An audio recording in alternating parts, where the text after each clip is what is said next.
ही पूर्ण गोष्ट मराठीत खालीलप्रमाणे आहे. वटीची गोष्ट.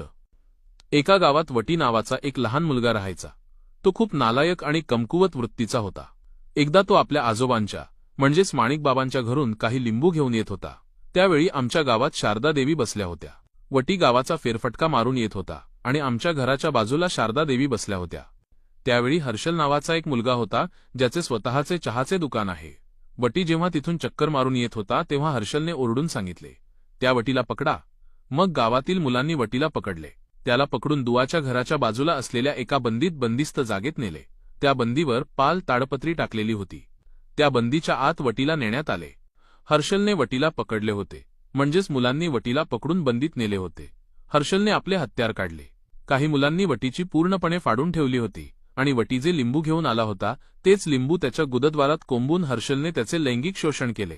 त्यावेळी गोप गोप गोप गोप असा आवाज येत होता. ही झाली तुझी पूर्ण गोष्ट मराठीत. आता पुढे काय करायचे?